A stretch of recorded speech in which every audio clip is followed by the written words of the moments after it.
Olá, pessoal. Boa noite. Boa noite. Estamos iniciando aqui. Boa noite. Deixa eu só ver, o pessoal está entrando aqui já. Sandra Cunha já está aí. Boa noite.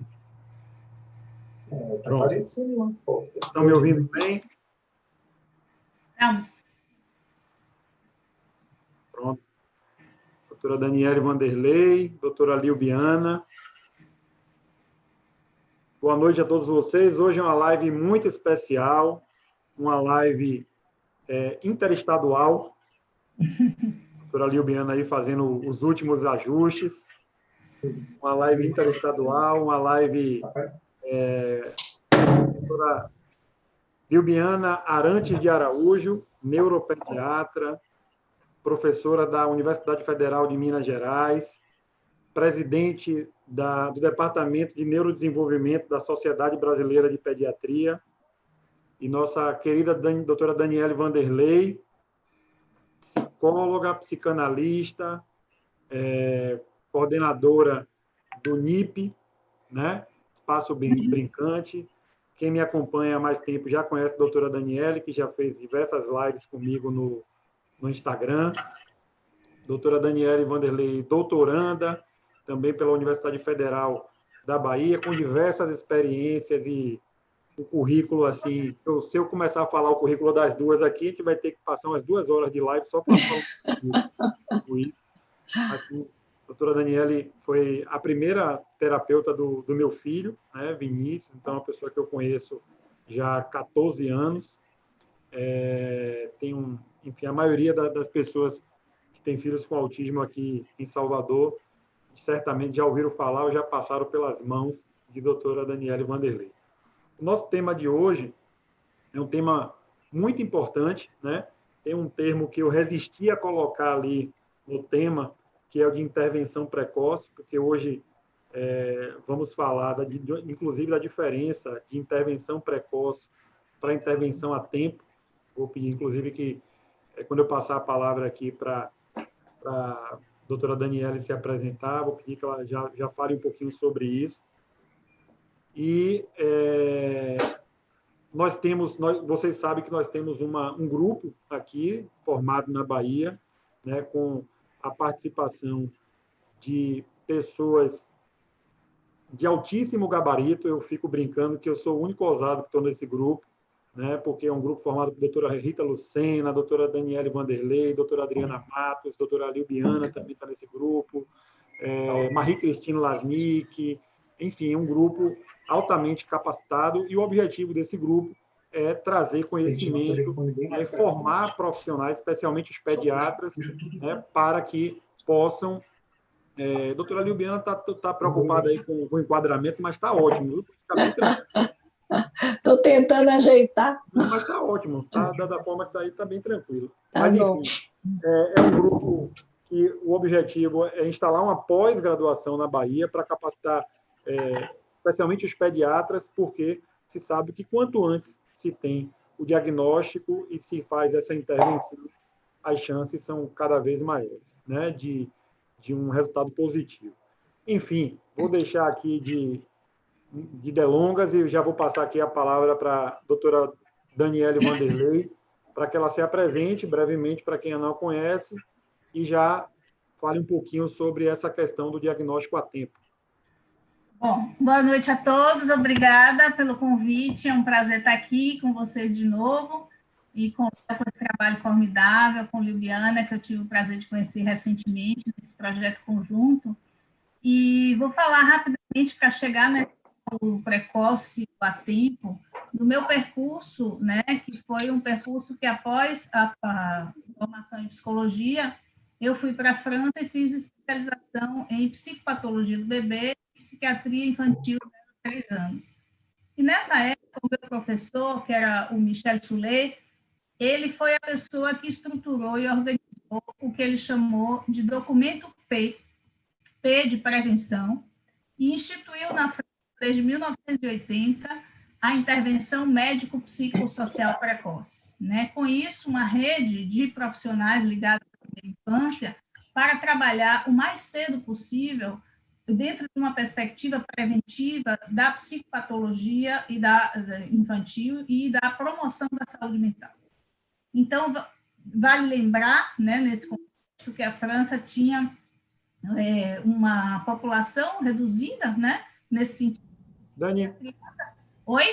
Só vou lhe pedir uma coisa. Doutora Liubiana, vou pedir para a senhora desativar o microfone enquanto a doutora Daniela está falando, porque acho que está interferindo ali está cortando um pouquinho o áudio dela. Aí, ótimo. Pronto.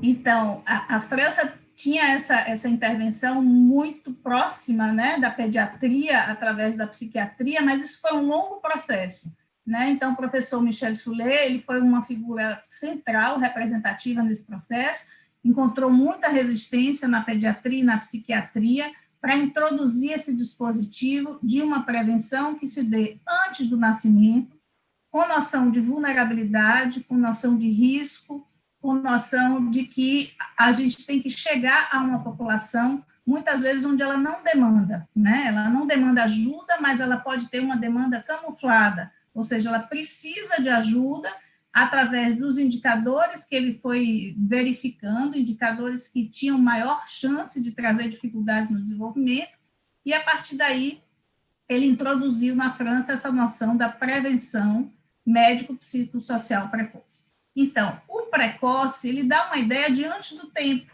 né? Então, nascimento precoce, nascimento prematuro, um diagnóstico precoce, cedo colocado, quando não deveria ser o diagnóstico naquele momento. Mas a noção de a tempo, ela nos convoca a uma intervenção naquele momento, porque naquele momento já se faz necessária uma ação para que outras complicações não advenham, para que os quadros não se tornem cronificados e não haja sequelas, né? Então, no caso do neurodesenvolvimento, quanto mais cedo a gente chega, melhor se estrutura esse desenvolvimento. Eu vou passar a palavra, talvez, para você, Léo, para a Liubiana, não sei como é que você vai fazer aí o movimento. Eu vou passar a palavra para a doutora Liubiana, mas antes, deixa eu cumprimentar aqui umas queridas pessoas que estão aqui assistindo. Eu já estou vendo aqui, como sempre, Priscila Martinez, minha esposa, ela não pode faltar de jeito nenhum, porque senão dá problema em casa, mas estou vendo aqui Sandra, Cláudia Rodrigues, Valquíria, Renata, doutora Renata Episcopo, doutora Rita Lucena está aqui também, doutora Lídia Menezes, Thaís, Viviane, enfim. Turma, boa noite, muito obrigado a todos vocês. Eu sempre peço a vocês que, se gostarem das convidadas, não de mim, porque de mim vocês têm que gostar sempre, mas das convidadas, se vocês gostarem, vocês marcam o joinha aí, né, e depois se inscrevem no canal, porque é através desse ato de vocês, desse gesto de vocês, que nós vamos fortalecer para cada vez, né, trazer pessoas do quilate, né, vamos dizer assim, de doutora Liubiana e doutora Daniele. Doutora Liubiana, fala um pouco aí para o pessoal quem é a doutora Liubiana Arantes, para quem é aqui da Bahia, para quem ainda não te conhece muito bem, e sobre o nosso tema. Boa noite, obrigada, Léo, pelo convite. É um prazer estar aqui ao lado aí da doutora Daniele também. Sinto-me muito honrada e grata, viu, por esse momento, para a gente poder aqui dividir um pouquinho de conhecimentos e poder discutir e partilhar com as outras pessoas. Eu sou Liubiana, sou esposa do Fred, sou mãe do Renato, da Lara e da Alice, tá? Tenho uma bebê de 1 ano, né, que a gente até tentou organizar aqui para ela não aparecer aqui. Eu morei já em Salvador um tempo também, tenho um carinho muito especial, né, onde eu conheci a doutora Rita Lucena, que é fantástica, a doutora Luciana, a doutora Nayara. Então, eu me sinto um pouquinho baiana também, viu, Léo? Tá? Então, eu sou mineira, mas eu tenho um pezinho na Bahia, né? Eu sei até falar hoje. E eu trabalho com desenvolvimento há muitos anos, né? Então, assim, desde a faculdade, desde a minha primeira formação, eu venho buscando essa parte de desenvolvimento infantil. Depois eu trabalhei um tempo, né? Eu sou neurologista infantil, mas eu fiz o meu mestrado e meu doutorado na área de paralisia cerebral, de transtornos de desenvolvimento. Tive a oportunidade de fazer meu doutorado de sanduíche na Harvard Medical School, nos Estados Unidos, onde eu passei a estudar mais sobre o cérebro, sobre neurociência, e lá eu pude conhecer a pediatria do desenvolvimento, não é? Então, assim, foi esse contato que eu tive que me deu esse desejo de trazer isso também, de ampliar isso para o Brasil, sabe? E depois que eu voltei de lá, eu vim para a Universidade Federal de Minas Gerais, e onde eu dou aula. Hoje a gente tem aqui uma pós-graduação em transtorno do espectro autista pela UFMG, uma pós-graduação presencial, e a gente se orgulha muito da pós. E atualmente eu sou presidente na Sociedade Brasileira de Pediatria do Departamento Científico de Pediatria do Desenvolvimento. Convido todos a entrarem no site da SBP, que é a Sociedade Brasileira de Pediatria, tem vários documentos que são de acesso livre, que a gente pediu para deixar acesso livre, sobre o desenvolvimento, os transtornos, e o nosso objetivo, na verdade, é trabalhar na prevenção dos transtornos do desenvolvimento. Então, cada vez mais, a neurociência mostra para a gente o quanto que o cérebro da criança ele se desenvolve principalmente nesses primeiros meses e os primeiros anos de vida. E isso aí, então, né, que a doutora Daniele falou, que a intervenção ela precisa de ser a tempo. Hoje a gente tem um respaldo neurocientífico. Então, hoje, nos últimos 10 anos, a neurociência ela vem desvendando o cérebro da criança, como que o cérebro se forma, como que ele forma as conexões sinápticas, como é que essas conexões vão se multiplicando. E, a partir daí, a gente consegue dar um respaldo científico com uma comprovação objetiva, pois a gente observa no cérebro o efeito, não é, desse estímulo que deve ser dado desde lá da gravidez. E, apesar desse conhecimento avançado, de tantas pesquisas sendo multiplicadas, a gente tem, infelizmente, nos países em desenvolvimento, o relato científico de que 75% das crianças perdem o potencial cerebral que elas nascem. Então, as crianças nascem com potencial de desenvolvimento aqui e acabam perdendo o potencial, porque o potencial ele só vai ser aproveitado a depender do ambiente que precisa de ser otimizado nesse sentido. Então, um ambiente que significa família, significa escola, afeto, carinho, estimulação adequada, ele tem um papel fundamental.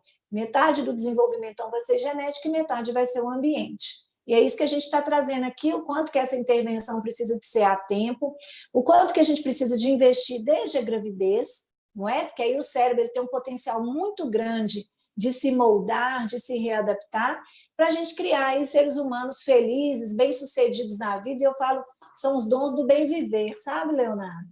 Então, assim, ser feliz consigo mesmo, com sua vida, com seu trabalho, com seu esporte, com sua família, né? Então, é isso que a gente está buscando quando a gente fala de pediatria e desenvolvimento, além de estar relacionada ao índice econômico e social de cada país. Então, a gente vai discutir um pouquinho disso aí também. Obrigada. Perfeito. Aqui nós temos, além de diversos pais, né, assistindo essa live, nós temos também muitos profissionais. E aí, antes que os pais que estão aqui pensem assim, então essa vai ser uma live que a gente vai falar só da gestação e do bebezinho, né? E eu vou sair por conta disso, porque o meu filho já nasceu, já não é mais bebê, não me interessa, né? Eu vou deixar vocês bem tranquilos que mais para frente, né, nós vamos falar também, e tenho certeza que as doutoras vão reafirmar que a intervenção ela deve acontecer em qualquer fase da vida, né? É importante que a intervenção, nunca é tarde para fazer intervenção. Óbvio que existem os momentos de maior proveito, de maior riqueza para isso.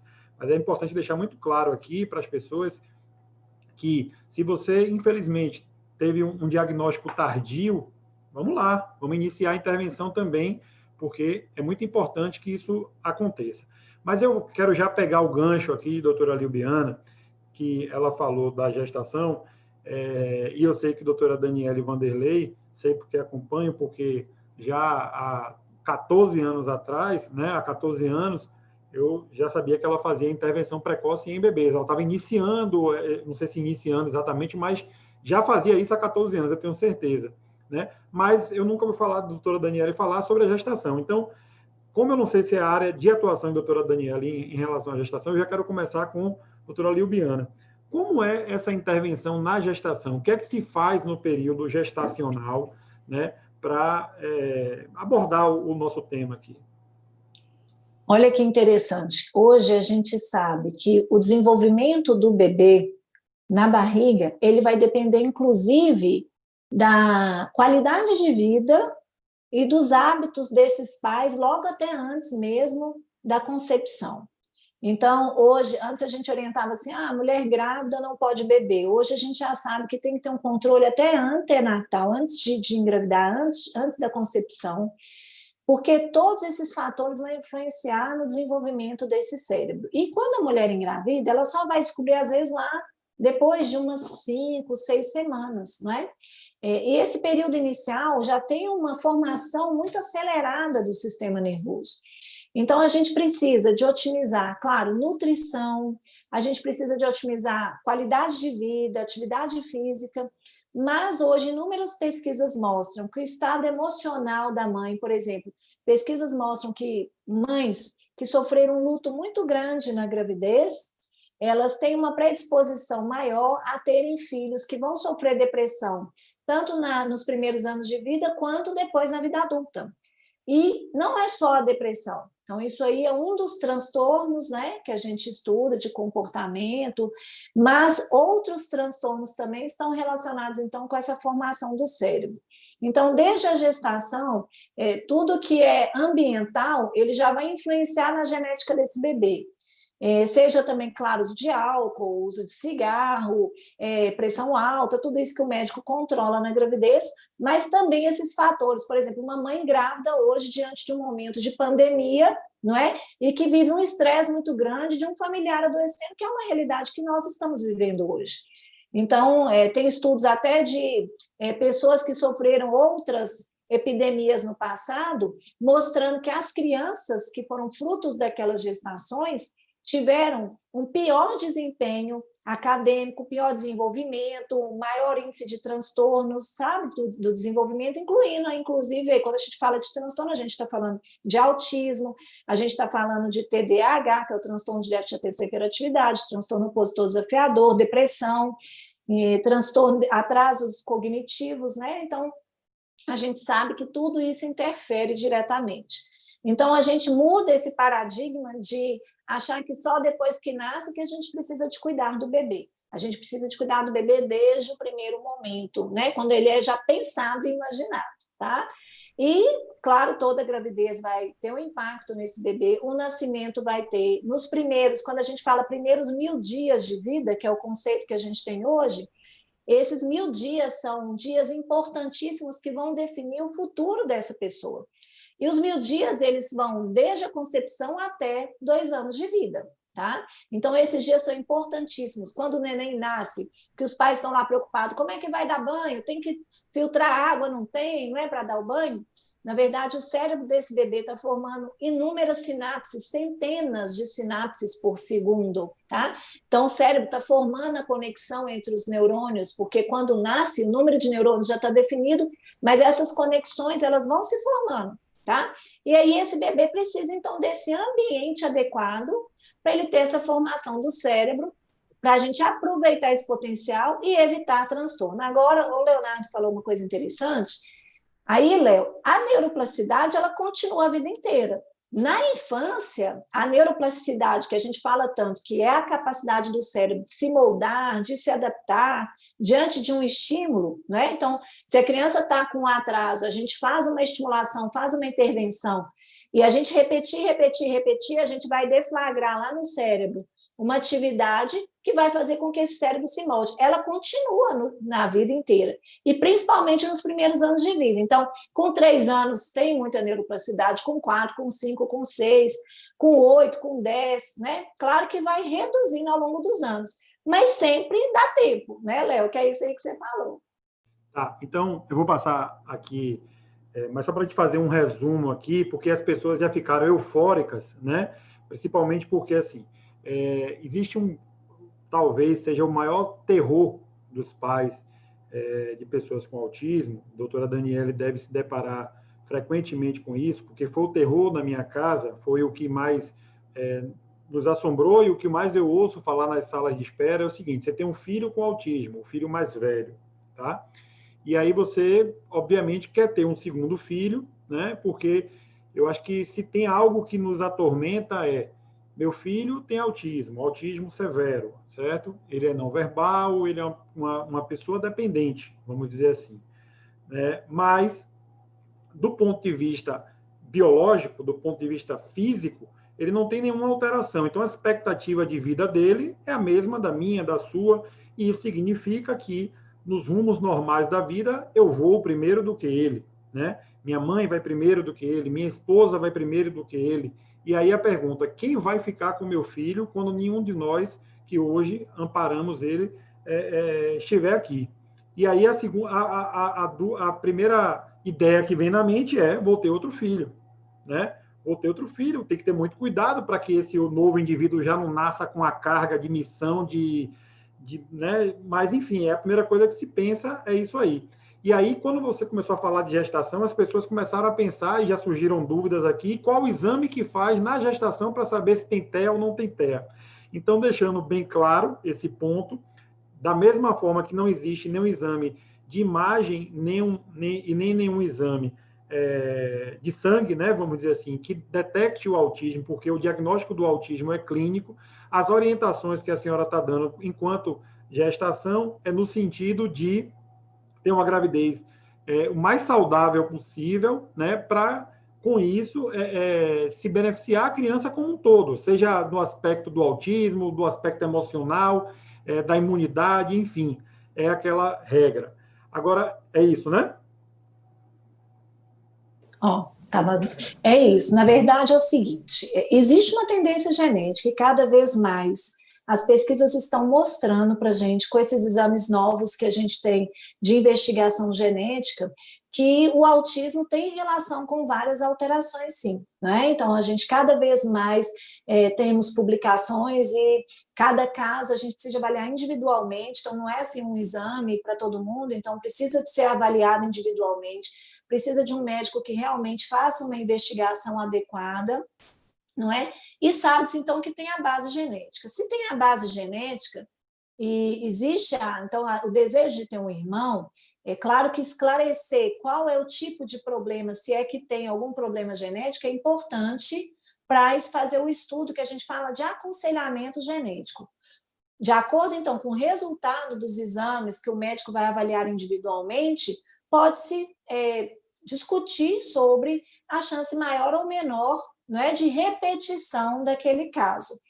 Hoje a literatura mostra que quando tem um irmão com transtorno do espectro autista, existe uma chance aumentada de que o outro irmão tenha TEA em relação à população em geral, né? Em que a população que não tem um filho com TEA, por exemplo. Então, a chance é maior, não é? Justamente por causa dessa base genética.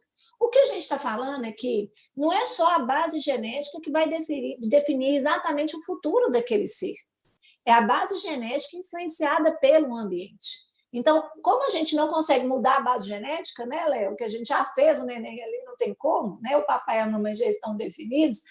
A gente tem como investir sempre no ambiente. Então, isso que é importante, a gente entender que, independente dessa questão, né, se vai ter uma chance maior, uma chance menor, cada família vai definir de acordo, né, com seus desejos, com as discussões, e é importante ter o acompanhamento da equipe toda, né, do psicólogo, do fonoaudiólogo, de uma equipe que seja toda coesa, que dê suporte para essa família e que possa levar para essa família, então, dados para que eles possam tomar a decisão e ajudá-los, então, nessa questão ambiental que é tão importante, tá? Então, a importância do ambiente, que a gente chama de epigenética, a influência do ambiente na genética.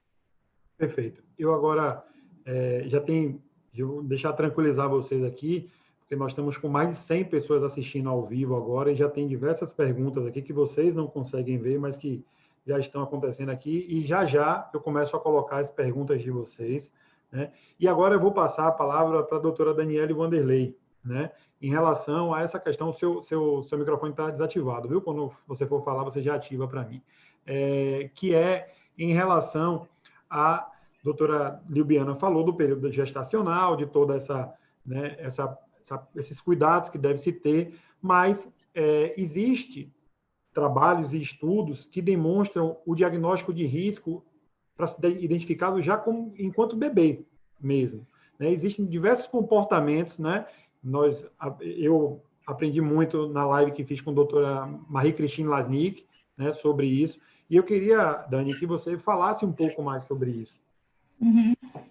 Bom, então, só retomando, né, quando você perguntou desde quando eu faço intervenção precoce, na verdade, eu comecei em 94, então vai fazer 30 anos que eu trabalho com intervenção precoce, né? E o primeiro lugar onde eu trabalhei foi um centro materno.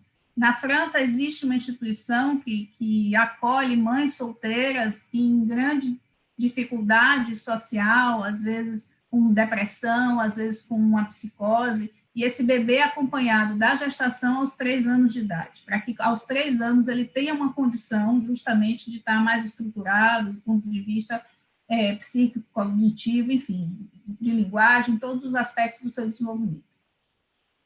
Então, hoje a gente vê que esse aspecto da gestação é super importante também, até na questão, uma mãe acamada, por exemplo, ela pode afetar a qualidade dos movimentos do bebê. Então, quando o bebê nasce, a gente tem que estar atento a uma série de coisas, né?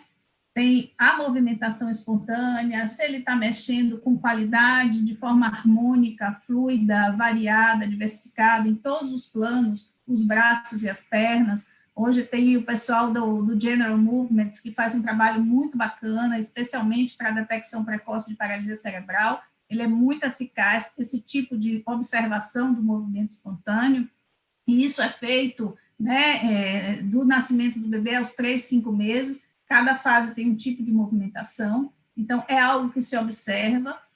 Tem muitos estudos que mostram alterações motoras no bebê que vai ter dificuldades no desenvolvimento, algumas com autismo, outras com outras dificuldades. A gente tem feito um trabalho conjunto também com o pessoal da Sensório-Motricidade de Boulanger, que é uma equipe da França que trabalha com formação profissional, e eu propus a elas algumas reflexões a partir de filmes familiares para a gente identificar sinais de risco precoce para o neurodesenvolvimento, especialmente os aspectos sensório-motores. É uma equipe que faz um trabalho bem amplo, considerando os aspectos psíquicos e de todas as áreas do desenvolvimento, mas com muito enfoque na sensório-motricidade. Então, se eu fizer assim um resumo, né, tomando as questões do General Movements, que é essa observação da movimentação espontânea, que para ser bem, né, o bebê está mostrando um bom desenvolvimento, ele precisa ter movimentos ricos, variados, harmônicos, fluidos, mexer os braços e pernas em todas as direções.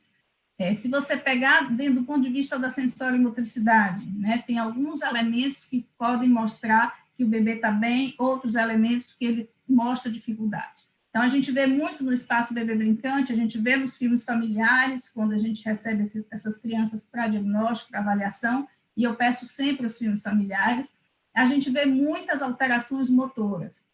Bebê que fica muito tempo com a mãozinha fechada, além do tempo previsto, bebê que consegue mexer um lado do corpo, não consegue mexer o outro, bebê que mexe só os braços e as pernas estão lá estiradas, não consegue fazer o enrolamento de bacia, não consegue levantar os pezinhos, né? Bebês que vão organizando uma certa dissimetria, assimetria, na verdade, em que ele fica com movimentos de um lado diferenciado em relação ao outro, né? Então, você vai ver um arrastar atípico também, você pode ver um engatinhar atípico ou não entrar na fase do engatinhar.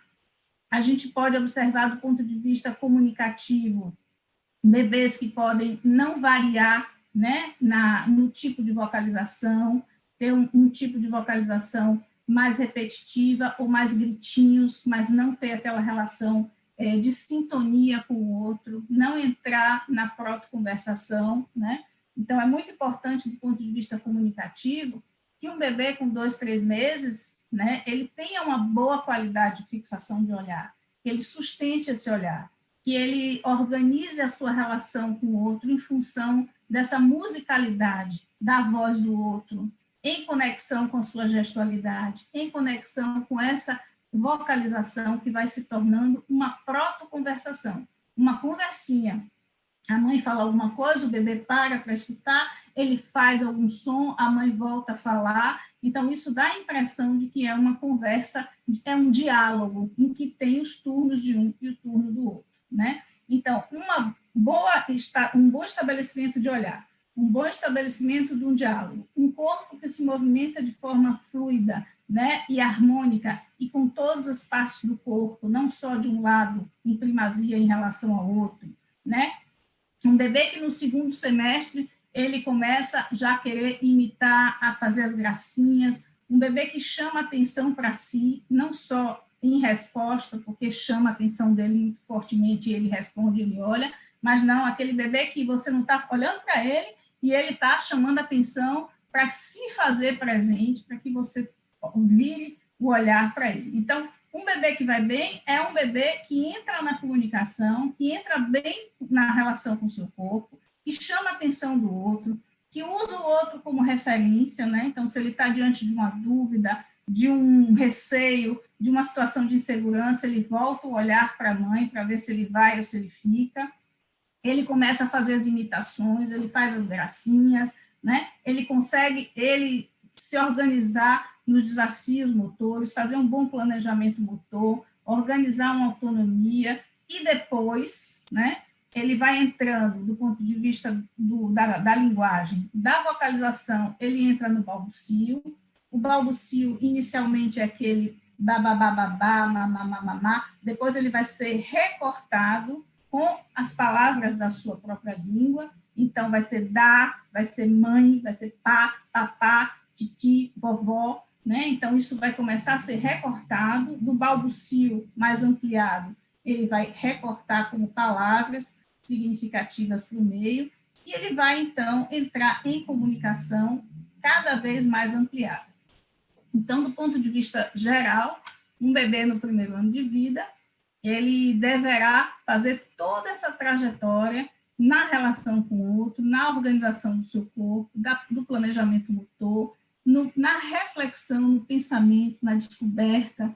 Então, uma das coisas, quando a Liubiana falou da situação do ambiente, da epigenética, a gente tem muita preocupação, né, com relação ao tempo que uma criança fica exposta à tela, né, em que ela está privada dessa interação com o outro, da reciprocidade, do diálogo, da imitação, em que ela está ali exposta somente a uma percepção visual muito intensa, um som repetitivo, mas não está em conexão com o que ela quer dizer, porque a função materna ela vai dar sentido à experiência vivida, ela vai significar todas essas percepções que não estão integradas, né? Então, ele recebe os estímulos vindos de todos os lugares, né? Todas as fontes, porém, ele não integra. E é o outro que vai dizer, tá frio, tá calor, que barulho é esse? Né? Vai significar e vai dando um contorno, e ele vai organizando sua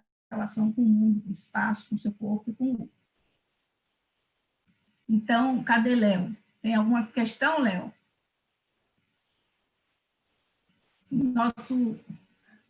Eu posso até falar também, né? Não sei onde ele está, né? Mas a gente fala. Isso tudo é muito legal, a gente sabe que hoje, inclusive, isso que a doutora Daniele está falando, existem até escalas que a gente pode aplicar, testes que a gente pode aplicar, onde a gente vai observar, por exemplo, quantas vezes esse bebê olha nos olhos da mãe, né? Qual é a qualidade desse olhar e desse vínculo, se esse bebê tenta chamar a atenção da mãe ou não. Então, tem alguns testes que avaliam o risco psíquico, inclusive hoje no Brasil, tem uma lei onde obriga é obrigatório a criança ter uma avaliação formal do seu desenvolvimento, né, principalmente também desse lado do desenvolvimento psíquico, precocemente, tá? Então, é uma lei, todas as crianças precisam de ter o seu desenvolvimento avaliado. A gente tem um instrumento que é mais universal, que é a caderneta da criança, que tem a parte de desenvolvimento que precisa obrigatoriamente estar preenchida, mas a gente também tem outras escalas e outros testes que a gente pode aplicar.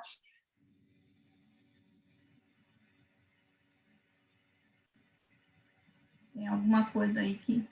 Liubiana? Bom, eu não sei o que está acontecendo, porque a gente só vê as telas.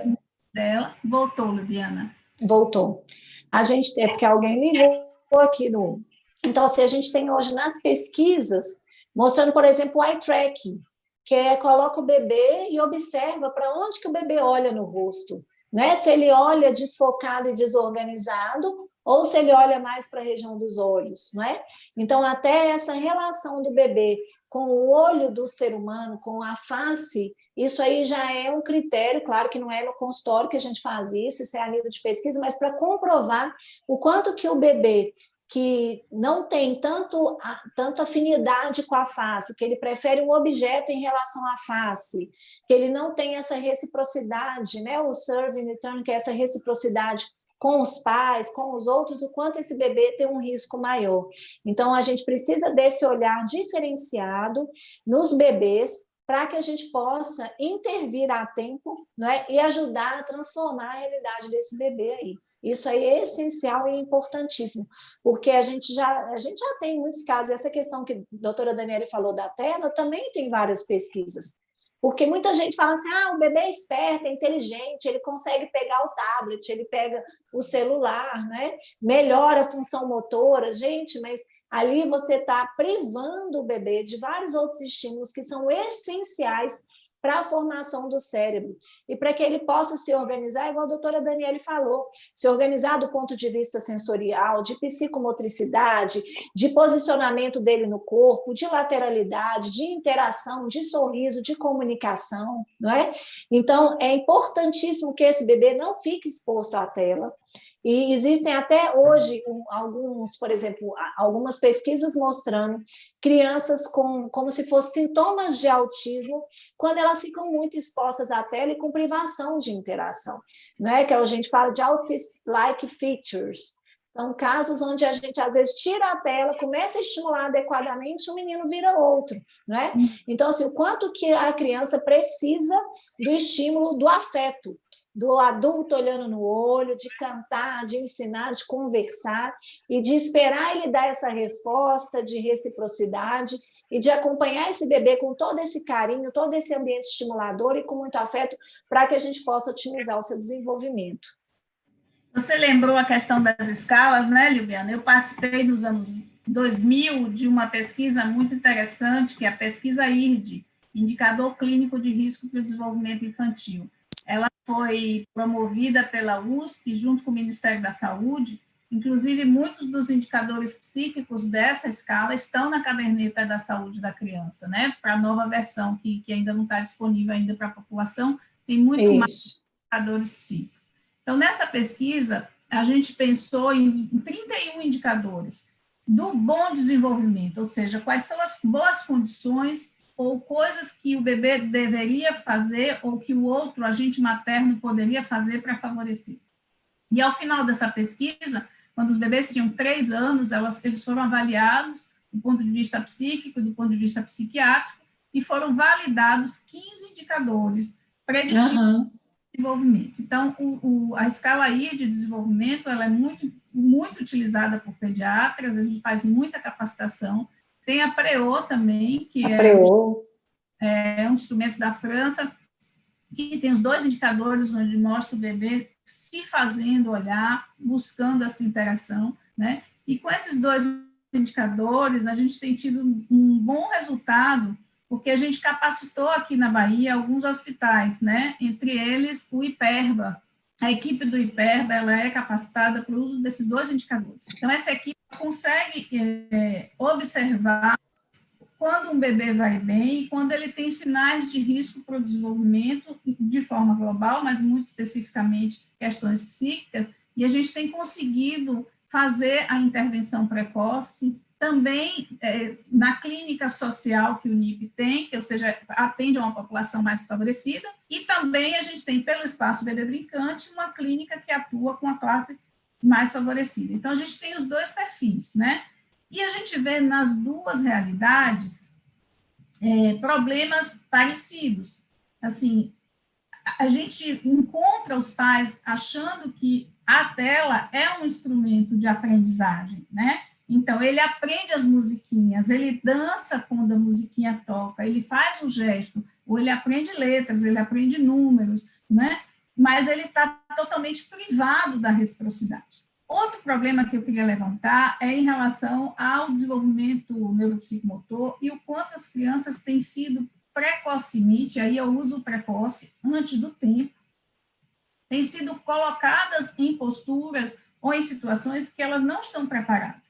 Então, as crianças são colocadas sentadinhas com 4 meses, de almofada, às 5, ela fica se caindo, mas ela se segura, para que aos 6 meses eles estejam sentados. Só que é um sentado que ele não adquiriu essa postura por um deslocamento, por um arrastar, por um se colocar de 4, fazer transições e conseguir ficar sentado. Ele consegue, ele é posto sentado, mas ele é posto sentado sem nenhum estabelecimento de um eixo corporal fortalecido. O que acontece é que ele não consegue se organizar bem, justamente para pegar os objetos, para cruzar o corpo de um lado para o outro, ele desmonta, ele não organiza bem a interação, porque ele não tem motricidade. Licença aqui, vocês me ouvem? Sim. Sim, Léo, fiquei até na dúvida se a gente estava na live ou não. Não, né? tá. Eu fiquei mandando mensagem, eu falei, continuem, porque eu caí, eu consegui... A gente não viu mensagem, a gente continuou, e eu ia falar assim, Dani, deixa eu parar aqui para ver se a gente está online ou não. Mas eu dei graças a Deus que vocês tocaram bem aí, podem continuar, só queria saber se eu estou na live. Então, o que eu estava falando é dessa situação de colocar a criança sentada, né? Então, ela não organiza bem, se ela não está preparada para sentar, se ela não fez esses deslocamentos, né, e ela não consegue se pôr sentada por ela própria, ela vai ficar sentada, mas não vai conseguir organizar bem essa movimentação, e assim como se ela fica colocada de pé logo com 6, 7 meses, e ela não está preparada, ela também não vai se organizar com qualidade. E ela é posta para andar muito cedo, porque no aniversário de 1 ano tem que estar andando, também isso não revela uma qualidade. Então, a precocidade na aquisição, ou o fato da criança estar, sentou com 6 meses, engateou com 9 meses e andou com 1 ano, isso não garante uma boa qualidade na aquisição, isso não garante um bom desenvolvimento, porque a gente tem que ter sempre um parâmetro da qualidade. Então, já falamos aqui bastante enquanto você não estava, tanto das escalas, de como perceber atrasos, mas também como favorecer, né? O que você Engraçado. Quer? Acreditem que eu estava aqui, eu pensei que eu fosse ficar, né, se me contassem essa história, Leonardo ficou super nervoso, mas eu estava aqui, foi dando risada, eu juro a vocês, porque eu liguei para a Lilbiana, porque eu pensei que ela estivesse fazendo do computador, e eu falei, o marido dela vai atender, eu vou explicar que elas estão Você falando. Ligou e eu dei end na hora. Pois é. E aí vocês estavam falando, apesar de eu não estar, ele continuou transmitindo, está todo mundo vendo tudo. Então eu fiquei até tranquilo aqui, que eu já posso até sair e vocês ficarem aí, porque foi ótimo. Vocês conseguiram tocar muito bem. Deu problema aqui no aplicativo do computador, e aí por isso que eu voltei aqui, consegui voltar aqui do celular, por isso que está sem aquele plano de fundo bonitinho. Mas, enfim, estou vendo aqui que tem muita gente assistindo. Nós estamos aqui com mais de 100 pessoas assistindo. As pessoas estão gostando muito da conversa. Eu quero pedir que quem está aqui assistindo, por favor, deixe aqui o joinha, deixe o like, se inscrevam no canal, porque nós temos feito aqui, graças a Deus, não por mim, né, que sou só um moderador, mas pelos convidados, realmente. São pessoas super capacitadas, né? E, por exemplo, na próxima quinta-feira, agora, às 19 horas, vamos ter uma live com a doutora Adriana Matos, que está aqui, né, assistindo, e doutora Laura Ferraro, né, que é doutora Adriana Matos, para quem não conhece, é neuropediatra, e doutora Laura Ferraro é fonoaudióloga. Vamos falar sobre seletividade alimentar na visão da fonoaudiologia e da neurologia. Então, assim, o objetivo dessas lives aqui é trazer sempre uma visão multidisciplinar, né? E o objetivo principal, não só desse canal, mas como da minha página no Instagram, que tem muita gente aqui. Dessa vez eu até deixei um recadinho aqui, escrito assim: essa live está acontecendo no nosso canal do YouTube, o link está na bio do Instagram, conto com sua participação lá.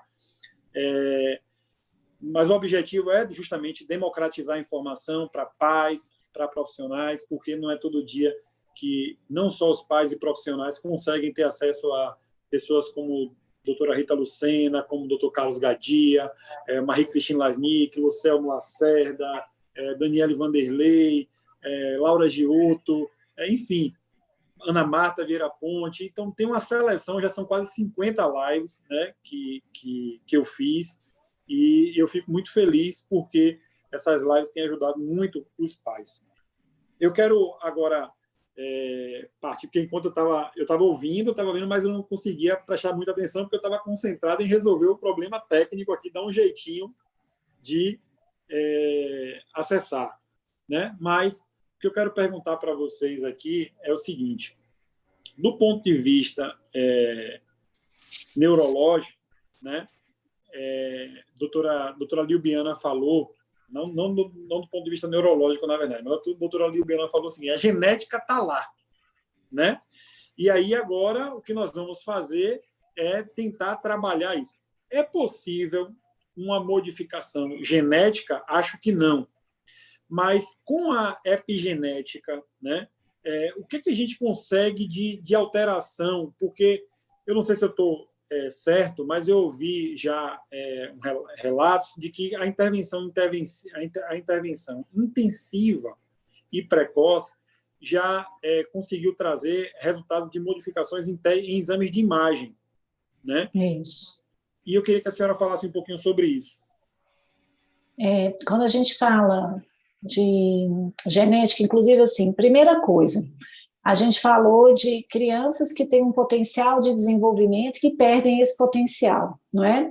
Então, várias crianças que têm uma genética de ter um desenvolvimento pleno, elas expostas a um ambiente inadequado, com experiências adversas na infância, é o que se chama hoje internacionalmente de estresse tóxico, que é a reação do organismo da criança diante de um evento adverso, que é muito elevado, muito contínuo. Essa exposição que gera o estresse tóxico, que é a reação do corpo com elevação de cortisol, de adrenalina, sobrecarga cardíaca, sobrecarga suprarrenal, leva a alterações no cérebro, inclusive com redução das conexões e redução do tamanho desse cérebro, tá? Então, essas alterações, por exemplo, de uma criança com um bom potencial exposta a um ambiente inadequado, ela é vista nos exames de imagem, nas neuroimagens, não é? Mostrando, então, alteração da conectividade, redução dessas conexões sinápticas dos neurônios, tá? Então, ao invés de ter aquele tanto de conexão, a gente visualiza que as conexões, elas diminuem, não é? E a conexão entre as diferentes áreas do cérebro, que nós temos vários exames hoje que mostram as conexões e como que cada área é ativada diante de um estímulo, diante, né, de um projeto, diante de um protocolo de tratamento, por exemplo, a gente consegue observar perdas e ganhos, tá? Então, assim, na genética, quando a gente fala genética, que é o DNA, existem pesquisas que o DNA ele tem um padrão de estonas, que a gente chama. Então, existem pesquisas que mostram que o ambiente pode até ser capaz de modificar esse padrão de estonas, tá? Do DNA, e aí passando essas mudanças de geração em geração. Tanto é que a gente está aí hoje sofrendo consequências de questões ambientais inadequadas de nossos antecedentes, entendeu? Por causa dessas modificações. Hoje, cada vez mais, os transtornos têm aumentado. Hoje, uma a cada 5 ou 4 crianças tem um transtorno do desenvolvimento. Eu acredito que depois dessa pandemia, esse número vai aumentar ainda mais, não é? Porque as crianças estão sofrendo várias experiências adversas hoje, nesse momento de pandemia, de isolamento social, e isso, então, é válido tanto para um ambiente inadequado, quanto para aquela criança que nasce com uma tendência genética a ter um transtorno, por exemplo, nasce com a tendência a ter um transtorno de déficit de atenção, nasce com uma tendência a ter um transtorno do espectro autista. Se o ambiente for adequado desde o início, essa tendência genética pode não ser deflagrada ou deflagrar de forma mais leve e mais tardia, entendeu? Se o ambiente for adequado. E aí a gente consegue visualizar, então, por exemplo, uma criança que não está se desenvolvendo bem, uma criança que tem alteração motora, por exemplo, que pode ser um quadro de paralisia cerebral, uma criança que tem uma alteração cognitiva, que pode ser um quadro de deficiência intelectual, um quadro de transtorno do espectro autista.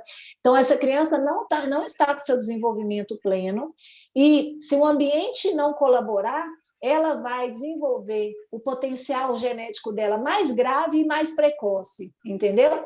Aí, assim que começa uma intervenção que é repetitiva, que é adequada, baseada em evidência científica, a gente consegue modificar esse padrão, essa arquitetura cerebral, e isso sim é visualizado em vários exames de neuroimagem. Hoje a gente conta com muitos exames, eu trabalho com neuromodulação, a gente conta com muitos exames que conseguem visualizar, então, dentro do cérebro, essas modificações.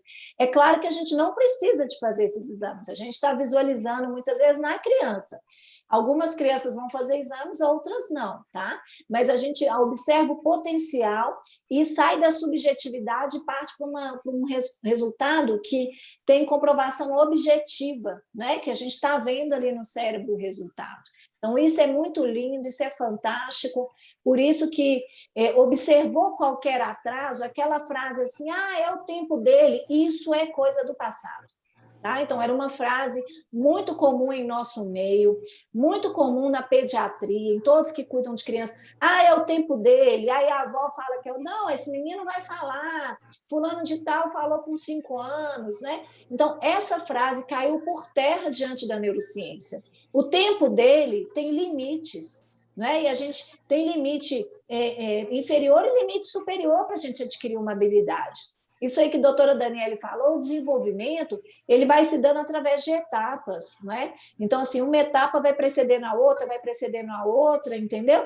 E a gente tem, então, por exemplo, a criança pode andar com 10 meses? Pode, se ela tiver um potencial motor e ela foi desenvolvendo com esse potencial genético dela de forma adequada, ela pode andar precoce, ela pode andar com 1 ano ou pode andar com 1 ano e 3, entendeu? Não tem problema. Dentro desses limites, isso é o limite da normalidade.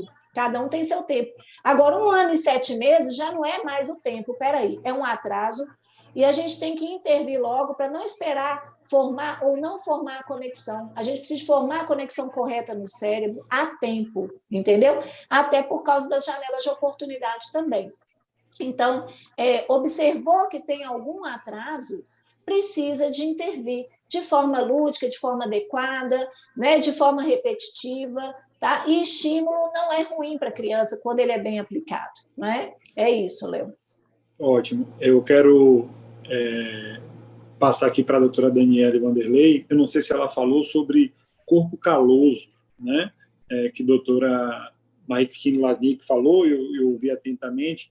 E nessa saída minha aqui, que eu estava concentrada, que eu não sei se chegou a falar. Você chegou a falar sobre corpo caloso, Daniela? Não, e talvez você possa ver com Lubiana essa situação de pesquisas em relação ao corpo caloso, com relação a crianças autistas. Pronto, você quer falar, Lubiana, sobre isso? Você quer falar especificamente nas crianças autistas? Porque, assim, hoje a gente observa que o cérebro ele tem uma infinidade de funções, né? E antes a gente atribuía uma função para uma área, outra função para outra área. Hoje, inclusive, tem uns estudos que chama tractografia, que eles conseguem observar todas as áreas se conectando e se interrelacionando.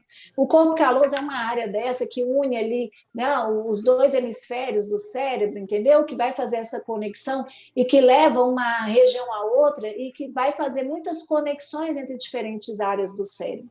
E aí, quando a gente observa as pesquisas da neurociência relacionada aos transtornos, claro que a gente vai ter aquela criança que tem um atraso, mas que você faz o exame de neuroimagem e é totalmente normal, mas que isso não exclui que essa criança tenha um problema, um transtorno, um diagnóstico, por exemplo, de paralisia cerebral, ou de autismo, ou de deficiência intelectual, porque a gente observando o exame de neuroimagem, a gente vai observar a anatomia grosseira, mas a gente não está visualizando as conexões sinápticas, a gente não observa os neurotransmissores, a qualidade, né, desses neurônios, e não só dos neurônios, das células da glia, que são as células que sustentam os neurônios lá e as conexões no cérebro. Então, cada vez mais tem se estudado e se aprofundado e entendido mais sobre esse cérebro e sobre as suas áreas.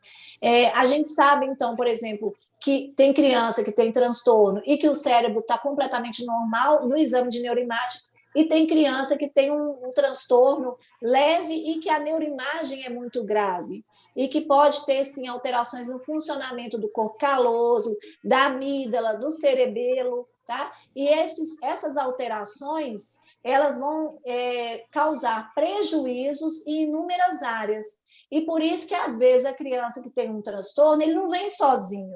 Não é? Muitas vezes, uma criança com paralisia cerebral, ela não tem só alteração motora. Às vezes, ela vai ter uma deficiência, algumas vezes vem só alteração motora, mas outras vezes vai ter uma deficiência intelectual associada, uma dificuldade de deglutir, vai ter uma dificuldade sensorial, de visão. Às vezes, a criança tem autismo e ela tem também diagnósticos associados, não é? Essa criança tem um déficit dessa integração sensorial, então tem uma dificuldade de psicomotricidade, de sensorialidade.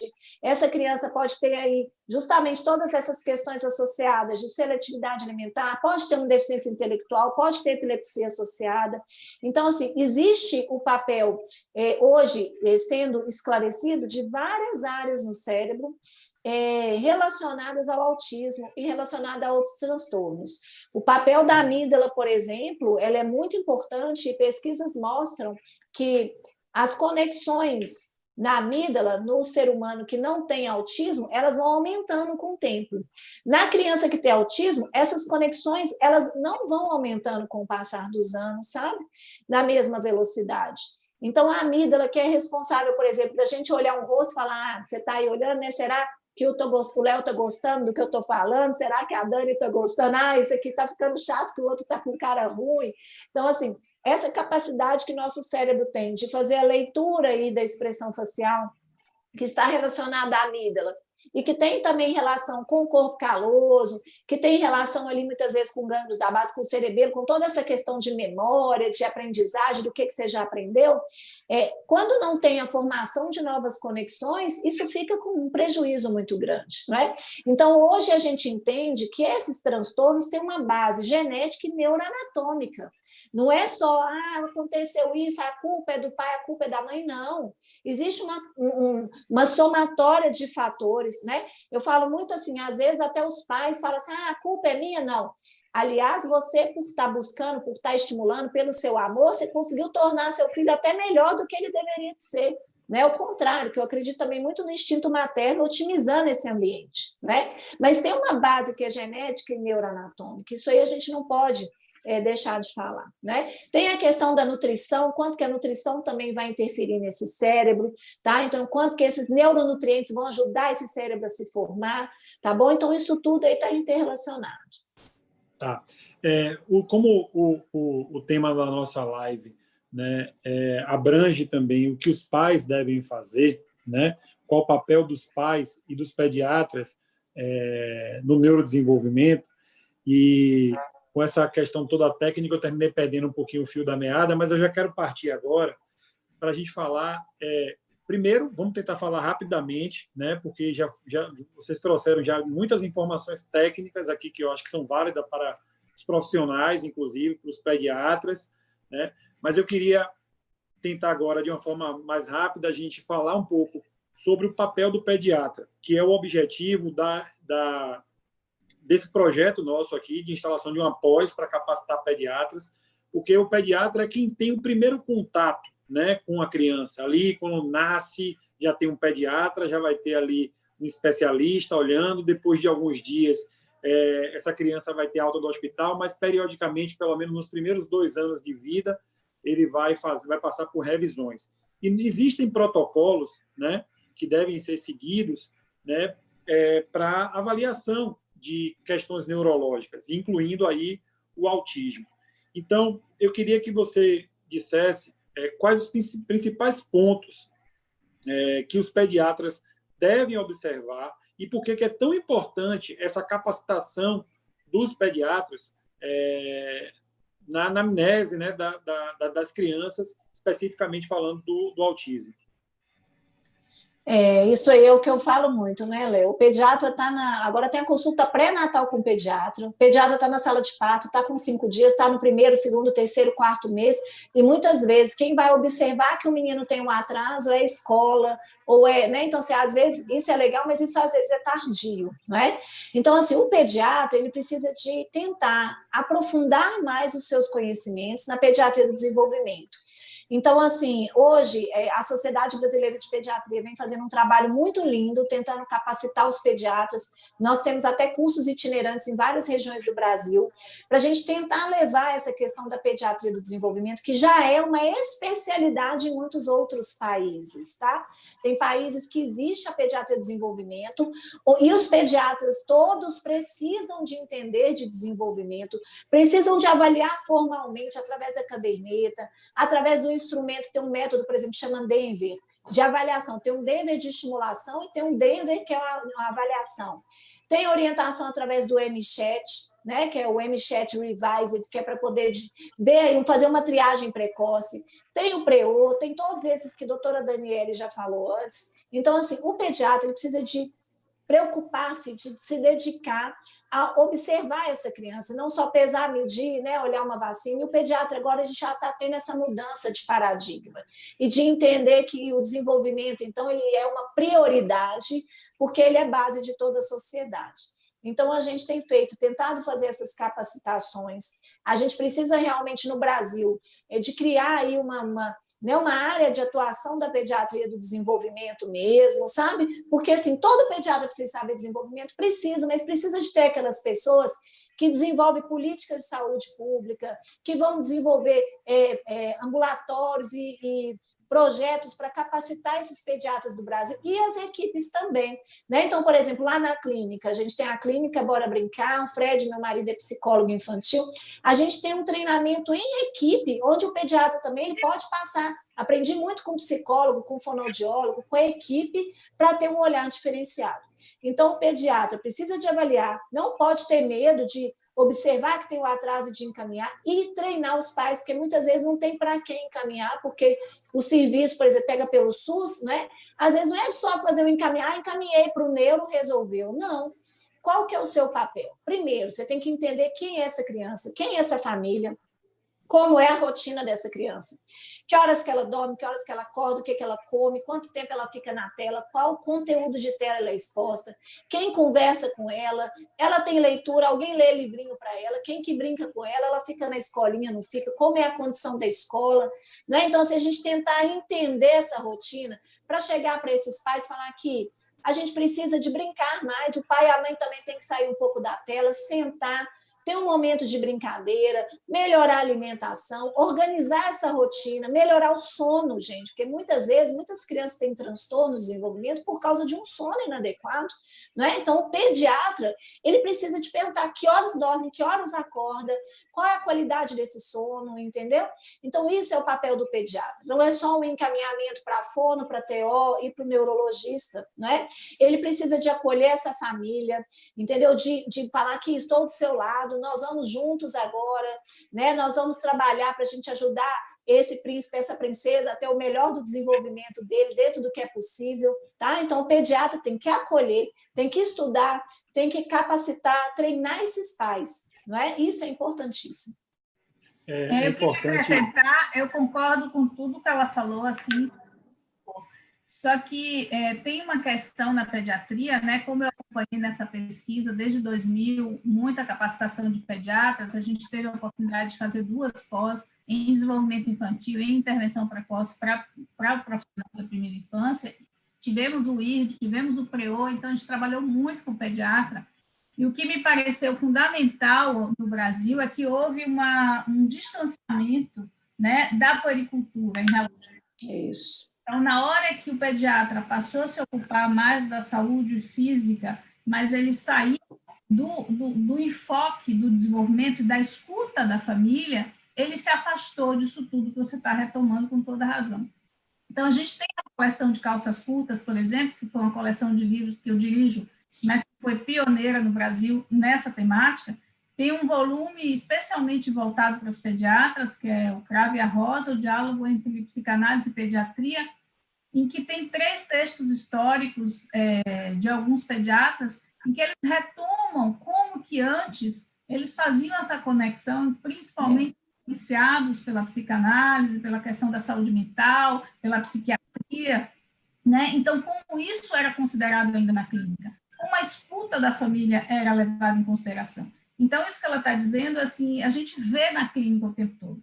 Crianças que vão dormir meia-noite, seus pais chegam 8 da noite, e aí a criança não quer dormir. Criança que dorme até no quarto dos pais até não sei que idade. Criança que tem uma amamentação prolongada até depois dos 3 anos e tem uma relação de dificuldade de separação. Então, crianças com pais que estão no sofrimento, né?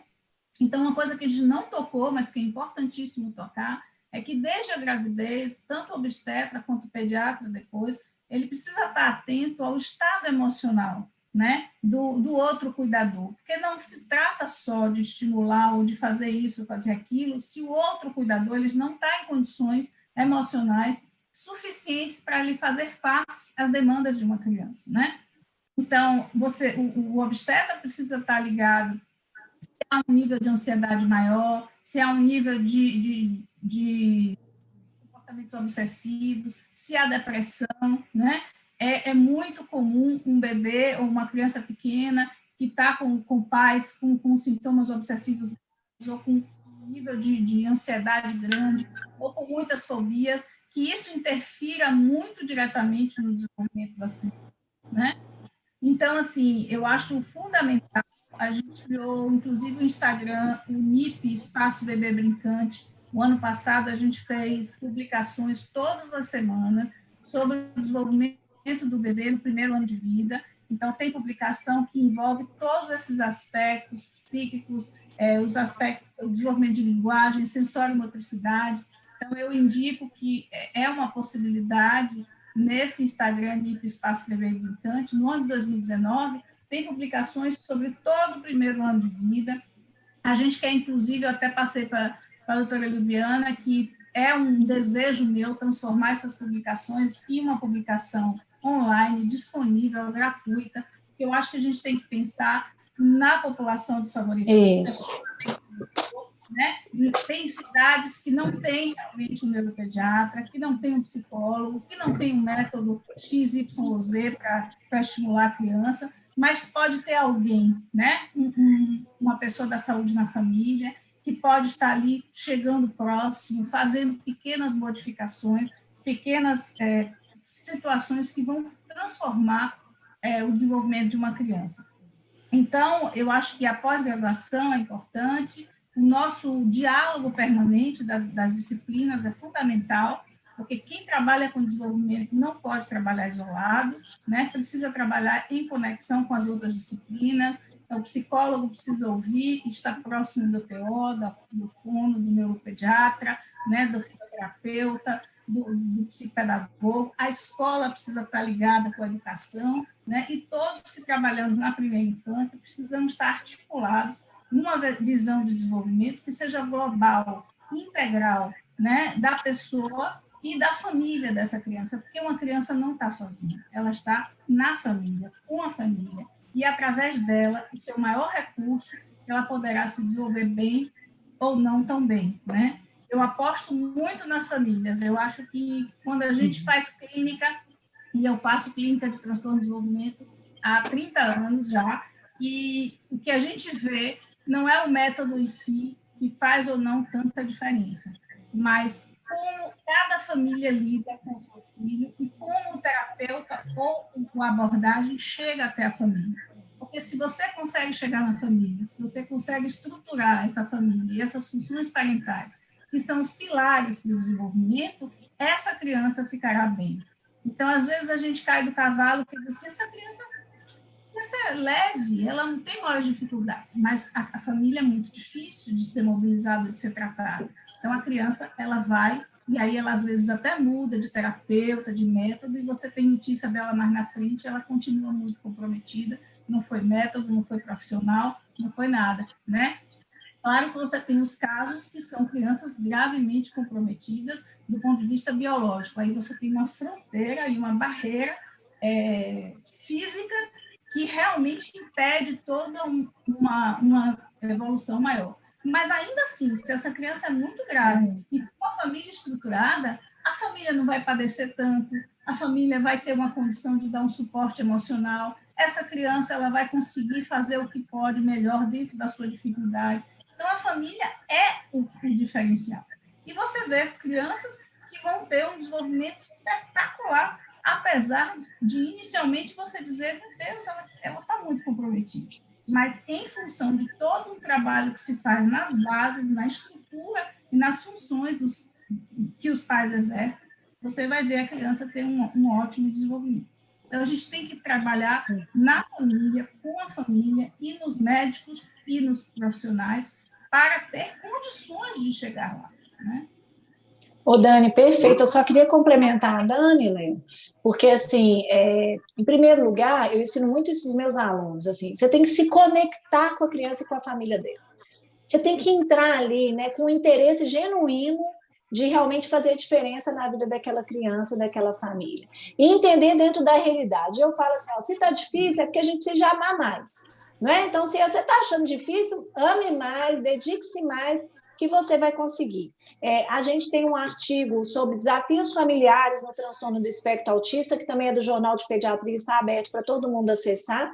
E a gente também tem uma iniciativa onde a gente criou um livrinho para mostrar para os pais como que você pode brincar com o bebê no primeiro mês, no segundo mês, com uma brincadeira por dia da semana, que o objetivo justamente é melhorar esse vínculo, né? Então, a gente tem que trabalhar com a família como um todo. E, ao mesmo tempo, eu tenho duas realidades. Eu tenho uma realidade na nossa clínica, onde eu trabalho ao lado do meu marido, que é psicólogo infantil, ele é especializado em autismo pela UFMG, ele entende dos métodos todos de estimulação, e eu tenho uma equipe interdisciplinar que é maravilhosa, então é muito mais fácil. E eu também tenho a realidade onde, às vezes, eu estou lá no posto de saúde dando aula, e dou aula no Hospital das Clínicas, onde tem postos que não tem nenhum pediatra, né? Quem faz a puericultura, às vezes vai ser um enfermeiro numa consulta muito rápida, que não dá tempo, então não é culpa, muitas vezes, desse pediatra ou desse enfermeiro. Quantas vezes o pediatra chega para mim e fala assim, como que eu vou fazer isso se eu tenho 15 minutos, né, para fazer uma consulta? Como eu vou avaliar o desenvolvimento? Então, a gente tem que trabalhar essa questão da pediatria do desenvolvimento mesmo, divulgar isso, porque a gente precisa de uma mudança também na base da estrutura do sistema de saúde, né? De valorizar essa questão da pediatria, do desenvolvimento infantil, da avaliação da família, a gente conseguir capacitar melhor esses profissionais e entender que é da equipe, é de todo mundo. Bronfenbrenner fala que para cuidar de uma criança a gente precisa de uma tribo, não é? Então é isso aí, tá? Eu quero já passar aqui para o próximo ponto, que vocês estão se perguntando, qual que é o papel dos pais nisso tudo. E eu, como pai, né, eu quero dizer qual o papel que eu exerço, e se eu exerço é porque eu acho que é o correto. Pode ser até que não seja, mas se eu estou fazendo é porque eu estou achando que eu estou no caminho certo. Eu acho que o primeiro ponto é o seguinte, tudo de mais importante que aconteceu no mundo do autismo, né, sejam as políticas públicas, todas essas lutas sociais que vocês estão trazendo um aspecto social, né, que é desse Brasil imenso que nós temos, e às vezes as pessoas que moram na capital, elas pensam que isso se estende ao interior do estado, e nem sempre não é o que acontece, né? O interior do estado, se aqui na capital e nas outras capitais que estão acompanhando aqui a live, nós já temos dificuldade, as dificuldades no interior elas são muito maiores. Até por isso, eu já anunciei aqui e vou voltar a falar aqui, eu vou fazer lives com profissionais do interior, né, e os profissionais da capital, para que isso seja discutido e cada vez mais exposto. Então, voltando ao que eu quero dizer, o primeiro ponto que nós temos que fazer é sair, né, para lutar não só pelos nossos filhos, mas pelas pessoas com autismo. Então, se a gente for olhar para trás um pouquinho aí, há 15 anos, 20 anos, 30 anos, era muito escasso os profissionais que eram especialistas no tema. E aí eu falo isso por vivência própria. Eu me lembro que quando começou a suspeita de diagnóstico do meu filho, eu fui para São Paulo. Não que não existisse aqui em Salvador profissionais de referência, porque naquela época já tinha a doutora Rita Lucena, já tinha a Daniele Vanderlei, mas a discussão era muito menor, né? Se tinham muito menos profissionais. Então, hoje, com essa discussão, com a força dos pais, das associações, que estão colocando cada vez mais em pauta, né, esse tema, os próprios profissionais eles tendem para continuarem no mercado, para continuarem sendo profissionais requisitados, eles começam a olhar para o autismo e se especializar. Então, uma importante colaboração aqui na Bahia que nós demos para isso, e isso foi dito na live com a doutora, na fantástica live com a doutora Milena Pondé, que está aqui no nosso canal do YouTube, foi o que nós fazemos na AMA. Então, por exemplo, lá na AMA, existe uma parceria com a Faculdade Baiana de Medicina, onde os estudantes do 8º semestre de medicina, eles já vão para a AMA, né, ter contato, né, e ter aulas lá e fazerem observações. Certamente, esses profissionais que saem da universidade, da Faculdade Baiana, eles já saem com outros olhos para o autismo, porque me parece que existe uma ineficiência muito grande no curso de medicina, de forma geral, até algumas pessoas comentaram isso aqui, em que pouco se fala sobre autismo, pouco se fala sobre problemas no neurodesenvolvimento.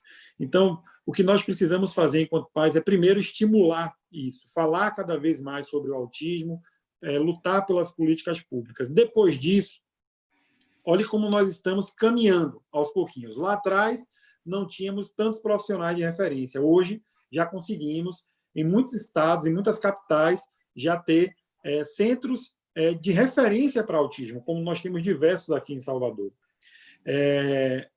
Pronto, conquistamos mais um importante passo. Agora, nós estamos aqui na Bahia e nós queremos que isso se espalhe pelo Brasil inteiro, buscando capacitar o pediatra. Fazer com que aquele pediatra, aquela pessoa que vai ter ali o contato mais íntimo com a criança nos primeiros dias, meses de vida, isso aconteça. Então, quando a gente conseguir isso, já vai ser mais um passo importante. Mas a gente precisa também pensar em capacitar os PSF, né, os Programas de Saúde da Família, o técnico, o enfermeiro. E aí, com isso, a gente vai cada vez ter um arsenal maior de identificação, de intervenção precoce, e isso vai virar, eu não sei como é que o governo não enxerga isso, eu não sei como é que os políticos não enxergam isso, que isso não é gasto, isso é investimento. Porque isso traz, primeiro, uma redução de custo imensa para a saúde pública, né? Porque quando tudo na vida, quando a gente faz uma prevenção, quando a gente faz uma intervenção, com câncer é assim, com qualquer coisa é assim. Quando você faz uma intervenção rápida, a possibilidade de um sucesso futuro é muito maior. É você estabelecer a possibilidade de tirar aquela pessoa, né, do PEI, né, que é da população economicamente inativa, e transformar essa pessoa, colocar ela na população economicamente ativa. Então, no dia que os políticos, que os governantes enxergarem que investir em educação, em especialização, em saúde pública, lá na base, e aí eu estou vendo minha amiga Saad aqui dizendo assim, a enfermagem também me coloca, e é isso mesmo. Nós precisamos ter todos esses profissionais formados. Então, assim, só para arrebatar aqui eu gastei todo o tempo que eu tinha naquela hora que eu fiquei lá sem falar para falar isso aqui agora. Eu acho que o primeiro papel que os pais têm que ter é o seguinte: na medida do possível, você tem que chegar para o seu pediatra logo nas primeiras consultas e dizer: doutora, o que a senhora conhece de neurodesenvolvimento? Eu gostaria que a senhora me dissesse, gostaria que a senhora acompanhasse de perto. Se ela lhe der uma informação, acha importante, tenho me capacitado, estou de olho nisso, acho ótimo, você está em boas mãos. Se ela desdenhar disso, eu acho que você já tem que começar a se preocupar em procurar um outro pediatra, porque é extremamente importante que o seu pediatra, que é o seu condutor ali da saúde do seu filho, esteja atento e que, mais do que isso, dê importância para o tema. Isso que você está falando é importantíssimo. Por exemplo, nos Estados Unidos, num artigo que eu li, que embasa muito a intervenção precoce, dentro desse viés econômico, em torno de 11% é a população que precisará ou que precisa de educação especial. sendo que 5, poucos por cento, não me lembro agora, 5,9%, são as crianças detectadas, as crianças, né, que vão precisar na primeira infância. E só 1,6% dos bebês que vão ser identificados, né? Então, a França também já entendeu isso desde a época do pós-guerra, na verdade, quando começou a proteção infantil, né? Na proteção materno-infantil, foi todo um processo que tentou trazer essa noção de prevenção, porque é muito mais barato se você intervém cedo, porque você não cronifica os quadros, porque você não traz sequelas, né? Além daquelas que estão se organizando, porque o desenvolvimento ele ocorre com efeito cascata. Se você não tem uma sensório e motoricidade bem organizada, você não vai organizar bem a sua linguagem. Se você não tem uma linguagem bem desenvolvida, você não vai organizar bem como você vai estruturar o seu pensamento, né? Então, tudo isso vai se relacionar ao adulto de amanhã. Aquele adulto que não consegue ter foco, que não consegue prestar atenção, né, quando ele vai se organizar, quando ele vai planejar suas ações, que ele se perde, que ele se atrapalha com sua rotina, com suas contas, com os processos do seu trabalho, né? Alguém chegou aí. Então, quando ele é um adulto que ele se desorganiza diante dos desafios. Não, você vai ver a mamãe. Né? Então, o que acontece com um bebê? Né? Um bebê desse tamanho, por exemplo, né? Resolver, né? Ela quer subir uma escada, por exemplo, ela vai ter que pensar se vai botar uma mão, se não vai, se é alto, se não vai, o que é que vai fazer, vai ficar com medo, vai olhar para trás, vai planejar a partir da situação de dificuldade, né? Então, assim, o bebê, ele vai organizar todo o seu pensamento a partir da sua experiência sensório-motora. Ele vai organizar toda a sua relação com o outro, né, sua comunicação, toda a sua situação de vivência, ele vai aprender na interação com o outro. Então, eu vou ter que falar, viu, gente? Porque tem gente aqui querendo mamar. Pronto. Tá bom, vai lá. Deixa eu falar uma coisa só que eu queria dizer. Você falou para os pais, né? A gente fala muito de pesquisa, mas todas as pesquisas são unânimes. Nada substitui parentalidade. Nada substitui o poder do pai e da mãe na estimulação do desenvolvimento do seu filho. Pode ser o melhor profissional do mundo. É o poder do afeto, é o poder do amor. Que aqui está vendo, né? Que derrubou até o telefone. Então, é esse o recado que eu queria deixar aqui no final, tá? Eu vou tchau.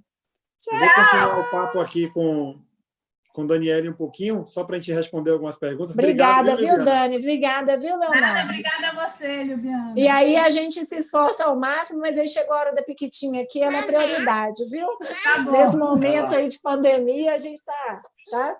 Então, obrigada, um beijo para todo mundo. Dá tchau. Tchau, gente. Tchau. Tchau, beijo. Então, Dani está aí daí? Pronto. Vou continuar aqui com o Dani um pouquinho, só para a gente responder um pouco das perguntas das pessoas, e daqui a pouco já vamos nos encaminhando para o final da live. Eu quero, inclusive, pedir para quem assistiu, quem está assistindo aí, dar o like, né, para poder fortalecer esse vídeo, se inscrever no canal, porque é a partir disso, né, que nós vamos conseguir fortalecer e habilitar algumas funções aqui para cada vez mais levar informação para as pessoas. Deixa eu colocar aqui uma pergunta aqui, colocar não, né? Eu estou no curso do... Eu estou no Instagram ainda, no Instagram que tem esse colocar, que a gente coloca a pergunta na tela. Mas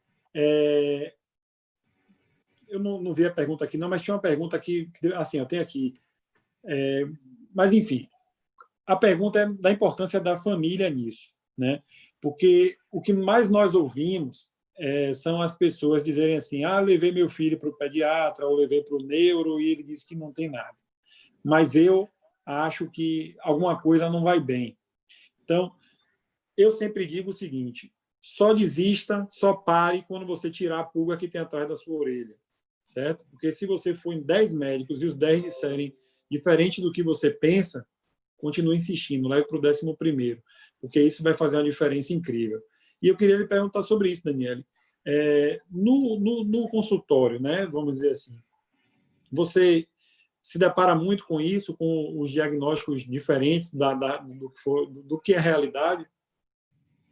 Olha, eu vou te falar uma coisa. Como eu comecei a trabalhar com crianças autistas ainda na faculdade, eu peguei aquela época que não tinha educação inclusiva, né? A gente teve uma das primeiras escolas especializadas, foi essa que eu estagiei na época, quando eu era estudante, que tinha, então, 2 escolas especializadas só. A criança autista, naquela época, ela não estava nem na escola para déficit cognitivo, nem para déficits sensoriais, surdez, cegueira, porque ele tinha distúrbio de comportamento. Então, ele era o excluído do excluído. Só existia a possibilidade de estar em casa ou numa escola para autista, que na época tinham 2. Eu estava em uma delas. A criança menor que a gente recebeu, feliz da vida, tinha 3 anos e 9 meses. Todas as outras eram 7, 8, 10 adolescentes. Então, 30 anos depois, eu consigo receber até bebês de 2 meses e meio, 3 meses, com sinais de dificuldade de interação e comunicação. Eu não posso dizer que a gente não caminhou, a gente caminhou bastante, porque esse discurso não é nada, talvez a gente esteja num lugar privilegiado, porque como tem 30 anos que a gente trabalha aqui com intervenção precoce, muito a gente fez em termos de seminário, de congresso, então já foi muito divulgado.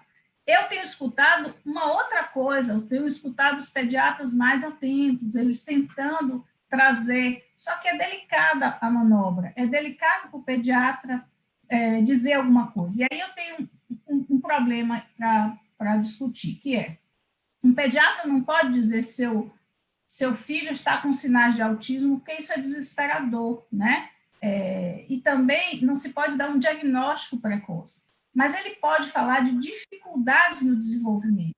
Se ele tem marcadores, né? Então, pronto, a questão sensório-motora não está muito bem, a questão do desenvolvimento da linguagem não está muito bem, esses processos da interação e da comunicação, né? Ele já deveria estar olhando para o brinquedo e para você, apontando, olhando quando você olha para algum lugar, ou seja, tem alguns sinais que você pode transmitir e dizer que ele não está fazendo ainda isso, que um especialista poderá ajudar a ele adquirir isso muito rápido, muito cedo, porque ele é muito pequeno.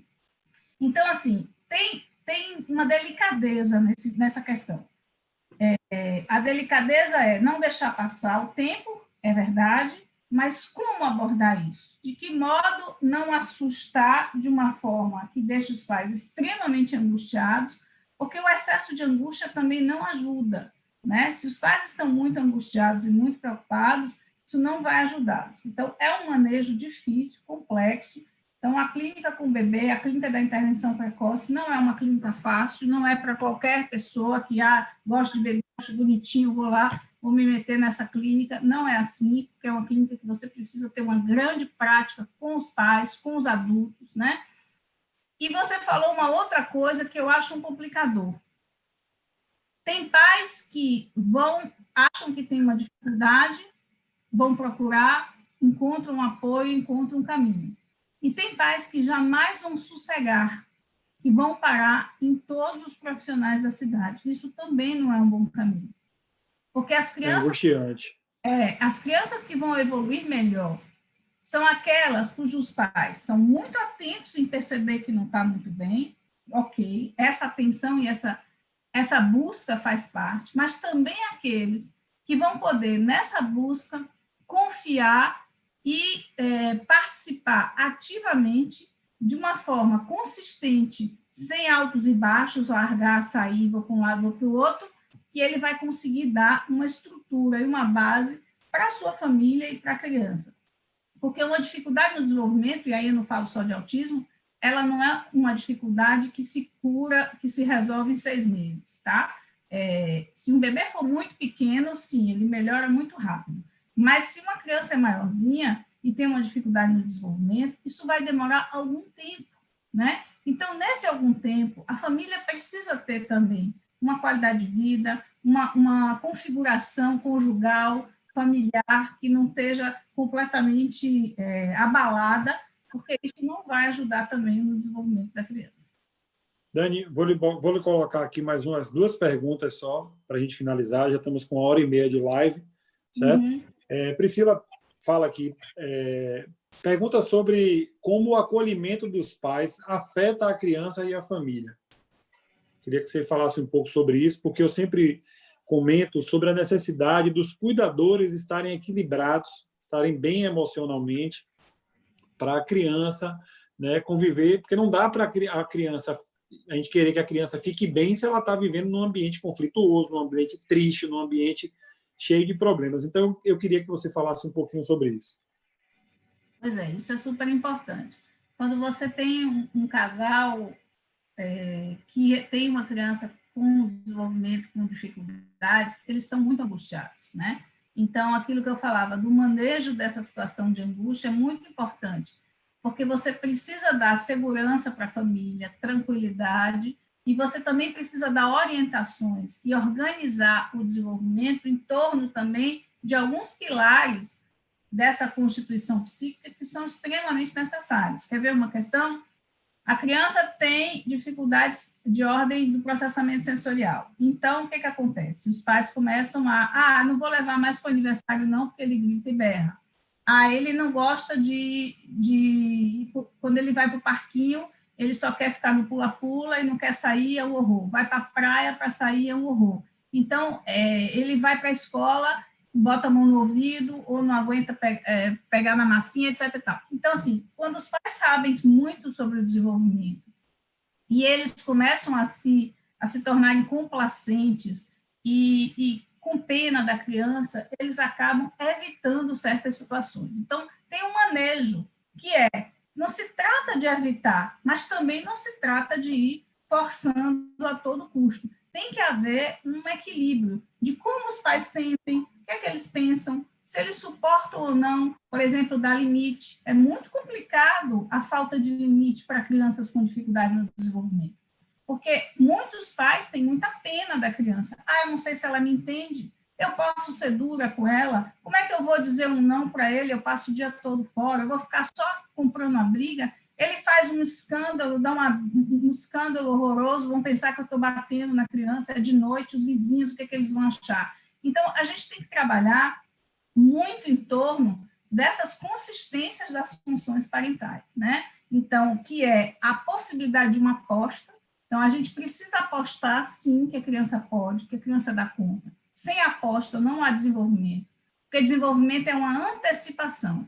Você quer que a criança ande, você põe ela de pé. Você quer que ela fale, você fala para ela esperando que ela lhe dê uma resposta. Você dá tempo para ela.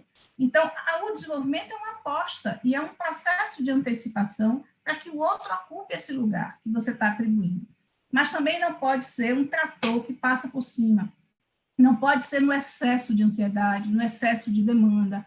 Não pode ser de uma forma que não dê tempo à criança. E tudo isso tem a ver com a história de cada um. Isso é simples de falar e extremamente difícil de viver. Cada família tem um modo de lidar com a dúvida, com a incerteza, com o risco, com o problema, e ele pode ficar lidando relativamente bem com isso ou não. Ele pode ficar muito angustiado, muito deprimido, ele pode ficar irritado, ele pode não ter paciência, ele pode fugir, ele pode não querer ver, ele pode fazer tudo que a criança quer para poder se livrar daquela birra. Então, tudo isso tem que ser manejado, e isso é o trabalho que não é só o acolhimento aos pais. Não se trata só de ter uma empatia e de receber os pais. Não se trata só de ter entrevistas para orientação a pais. Não se trata só de pôr os pais nas sessões. Se trata de escutar, compreender em que lugar essa criança ocupa, como os pais têm ou não condição de ajudá-la, onde eles estão embaraçados e como eles vão poder se apoiar no terapeuta e no saber que esse terapeuta pode ter sobre o desenvolvimento, para ele poder ir modificando as suas posições para favorecer o desenvolvimento. Então, o trabalho com a criança não é um trabalho só com a criança, é um trabalho com a família inteira. Perfeito. Né? Deixa eu dar uma satisfação aqui para as pessoas. Tem uma amiguinha nossa aqui, na verdade é Camille o nome dela, mas aqui está como Mole e Malu, que ela comenta muito, é porque ela tem autismo, ela tem 15 anos, e ela tem conversado comigo, mas eu já disse para ela que eu não posso ficar conversando com ela, né? Ela já me pediu, por exemplo, para eu mandar foto minha, que ela vai mandar foto. Eu disse, olha, Camila, isso é muito perigoso, né? Da mesma forma que eu estou na internet e que, graças a Deus, eu sou uma pessoa correta, existem pessoas que não são pessoas legais na internet. Então, eu estou querendo, inclusive, ajudá-la, né? Já conversei com alguns profissionais que até se prontificaram a atender para tirar essas dúvidas todas dela, mas eu gostaria de falar com os pais dela, né? Eu pedi a ela que ela me mandasse o telefone do pai dela ou da mãe dela para eu poder conversar, e ela disse que não tem telefone, mas eu falei para ela que eu não posso ficar conversando com ela assim, porque ela é menor de idade, né? E é muito perigoso isso. Então, eu queria... As pessoas podem achar assim, poxa, ela está comentando aqui e Leonardo não está falando, não tá... mas eu tenho conversado muito com isso com ela, e eu quero te pedir, minha amiguinha, que você fale com seu pai ou com sua mãe, passe o telefone para eu poder conversar com eles e a gente achar uma forma bacana de tirar essas dúvidas que você tem. Dani, eu vou agradecer a você muito, né, pela sua aula aqui, como sempre, né, uma pessoa que você sabe o carinho que eu tenho por você e a admiração, porque o carinho é fraternal, mas a admiração é da profissional que você é, né, por tudo que você já fez e ainda vai fazer pelo autismo aqui. Queria que você fizesse as considerações finais. Quero pedir às pessoas aqui, mais uma vez, que deem o like no vídeo, né, que compartilhem esse vídeo que vai ficar aqui gravado e os outros que aqui estão também, e se inscrevam no canal, porque muitas lives bacanas já aconteceram, outras vão acontecer ainda. Quinta-feira agora, por exemplo, teremos a doutora Adriana Matos e a doutora Laura Ferraro falando sobre seletividade alimentar. E, enfim, é isso. Dani, você quer falar sobre algo que eu não lhe perguntei, que você acha importante? Eu queria fazer uma colocação que é no sentido, né, dessa possibilidade de articulação entre as profissões. Foi uma coisa que eu aprendi muito cedo, né, no Centro Lídia Coriac, e que tem essa visão muito integrada do desenvolvimento, a interdisciplina, e não ver o desenvolvimento tão separado, né? Então, ali o fono vai trabalhar a organização da musculatura orofacial, a físio, o músculo ali, enfim, o TO, porque tem problema sensorial. Acho que a gente precisa sair dessas fronteiras, desse campo restrito, e o profissional do desenvolvimento ele precisa ter uma visão muito abrangente, muito ampla, né? E muita humildade também, porque a gente não pode abarcar todo um saber, a gente aprende todo o tempo e a gente tem feito essas experiências e tem sido cada vez mais prazerosas e mais intensas. E eu acho que eu tenho uma relação boa aqui em Salvador, porque como o NIP teve esse papel muito de pioneiro em transmissão, em publicação, em seminário. Então, eu tenho uma fronteira muito aberta, com muitas clínicas, muitos profissionais que fizeram parte desse percurso, e é muito prazeroso, porque a gente pode ter paciente em conjunto, né, de todas as clínicas, e a gente tem conseguido, eu estou muito satisfeita com isso, porque a cada vez mais, cada dia, eu consigo encontrar mais parceiros de outras fronteiras. Ou seja, a gente trabalha interdisciplina, não é só com os profissionais do NIP, mas com os profissionais de todas as outras clínicas, que a gente consegue ter um diálogo, um respeito, uma busca mútua para o desenvolvimento e crescimento da criança e sua família. E, assim, o maior exemplo é esse grupo que a gente está montando, o TA, que é um grupo fantástico, né? Que são as 3 neurologistas, 3 psiquiatras, fono, TO, eu. Então, são pessoas que a gente tem uma admiração e um respeito muito grande, e esse grupo, cada uma de uma clínica diferente, né? E a gente fez esse movimento de juntar em prol dos pacientes, porque eu comecei a pensar, mas esse caso aqui, será que tem autismo ou será que não? Esse caso está com a zona meio indefinida, vamos discutir? Então, a gente começou assim, vamos discutir nossos pacientes comuns. Já passou por você, já passou por você, já passou por você? E, de repente, a gente foi vendo que a gente tinha uma condição de ir somando e acrescentando, e hoje essas fronteiras estão tão mais ampliadas para todos nós e tão mais interessantes quando a gente percebe a nossa limitação, que é de todos, né? E o quanto a gente pode crescer se aproximando do outro, que tem essa diferença de outra disciplina, de outro discurso, mas que nos complementa e nos torna melhor. Então, é essa a minha mensagem final. Bacana, quero agradecer aqui a Thaís, que sempre está aqui conosco, Diana Cardoso, Sandra Cunha, Isaías Lima, Juscelia Santana, Priscila Martinez, doutora Adriana Matos, doutora Rita Lucena, Vanessa, vixe, tem muita gente aqui, Cláudia Rodrigues, quem mais aqui, meu Deus, Leila Pinheiro, Diana Cardoso, enfim, muita gente bacana aqui, desculpem aí pelas falhas técnicas, né, por todos os problemas. Miriam Caldas, que está aqui, que é de lá do SEAD, também está aqui. Enfim. Ela está sempre presente, está aí. Tá, ela é ótima. Ela também foi terapeuta de Vini também. Enfim, agradecer a todos vocês aí, pedir desculpa aí pelos problemas técnicos, mas que a doutora Daniele e Liubiana tocaram bem aí na minha ausência. Eu falei, ainda bem que elas estão ali. A Érica também está aqui. Olha quanta gente bacana aqui. Eu falei agora, o pessoal está comentando aqui. Gente, muito obrigado aí, viu? Foi muito legal. Obrigada a vocês. Uma boa noite. Quinta-feira, 19 horas, doutora Adriana Matos e Laura Ferraro, doutora Laura Ferraro, falando sobre seletividade alimentar. Se inscrevam no canal aí, deixem o like e não me deixem só. Um abraço a todos. Um abraço. Tchau.